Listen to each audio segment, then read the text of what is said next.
ভারতের জনপ্রিয় ভ্রমণ ব্লগার ও ইউটিউবার জ্যোতি মালহোত্রাকে পাকিস্তানের হয়ে গুপ্তচর বৃত্তির সন্দেহে গ্রেপ্তার করেছে পুলিশ। Jyoti Malhotra travel with Jo নামে একটি ইউটিউব চ্যানেল চালান। পুলিশ জানিয়েছে, নিউ আগারসাইন এক্সটেনশন এলাকা থেকে তাকে গ্রেপ্তার করা হয়েছে।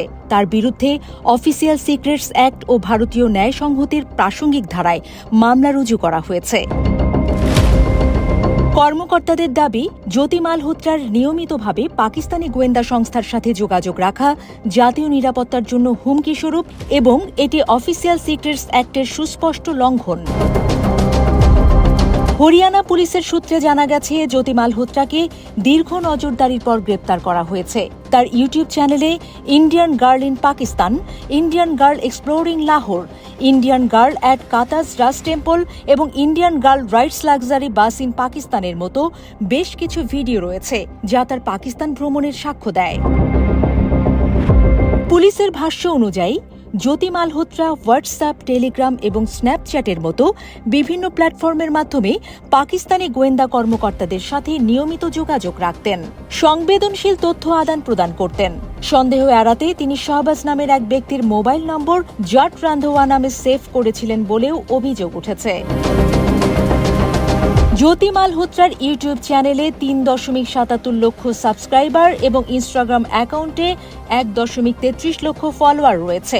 তিনি তার ইউটিউব চ্যানেলের বর্ণনায় নিজেকে nomadic Leo girl, wanderer Haryanvi plus Punjabi এবং পুরানো খেয়ালো কি মডার্ন লাড়কি হিসেবে উল্লেখ করেছেন। পুলিশ সূত্রে প্রাপ্ত এফআইআরে উল্লেখ করা হয়েছে, জ্যোতি মালহোত্রার ট্রাভেল উইথ জেও নামে একটি ইউটিউব চ্যানেল রয়েছে এবং তিনি নিয়মিতভাবে পাকিস্তান সহ বিভিন্ন দেশ ভ্রমণ করতেন। তদন্তকারীদের দাবি, পাকিস্তানি হ্যান্ডলাররা তাকে তার সোশ্যাল মিডিয়া কন্টেন্টের মাধ্যমে পাকিস্তানের একটি ইতিবাচক ভাবমূর্তি তুলে ধরার দায়িত্ব দিয়েছিলেন। জিজ্ঞাসাবাদের সময় মালহোত্রা দাবি করেছেন যে তিনি ২০২৩ সালে একটি প্রতিনিধি দলের অংশ হিসেবে পাকিস্তান সফর করেছিলেন। এফআইআরের তথ্যানুযায়ী এই সফরের সময় তিনি আহসানুর রহিম ওরফে দানিশ নামে এক ব্যক্তির সঙ্গে দেখা করেন এবং ভারতে ফিরে আসার পরেও হোয়াটসঅ্যাপ ও অন্যান্য মেসেজিং অ্যাপ্লিকেশনের মাধ্যমে তার সাথে যোগাযোগ বজায় রাখেন। পরবর্তীতে আহসানের পরামর্শে মালহোত্রা দ্বিতীয়বার পাকিস্তান সফরে যান। সেখানে আলী আহসান নামে এক ব্যক্তি তাকে পাকিস্তানি গোয়েন্দা ও নিরাপত্তা সংস্থার সদস্যদের সাথে পরিচয় করিয়ে দেন। পুলিশের দাবি, এই সময় থেকেই মালহোত্রা তার পাকিস্তানি পরিচিতদের সাথে সংবেদনশীল তথ্য শেয়ার করতে শুরু করেন। মালহোত্রা নাকি জেরায় স্বীকার করেছেন যে তিনি সন্দেহ এড়াতে তার পাকিস্তানি হ্যান্ডেলারদের ফোন নম্বর ছদ্মনামে সেভ করতেন। তদন্তকারীরা মনে করছেন, পাকিস্তানি গোয়েন্দা কর্মকর্তাদের সাথে তার যোগাযোগ গোপন করার জন্য এটি একটি সুপরিকল্পিত প্রচেষ্টা ছিল। এই ঘটনার পরিপ্রেক্ষিতে ভারতের নিরাপত্তা সংস্থাগুলো সোশ্যাল মিডিয়া ইনফ্লুয়েন্সার এবং ভ্রমণ ব্লগারদের কার্যকলাপের উপর আরও কঠোর নজরদারি শুরু করতে পারে বলে মনে করা হচ্ছে।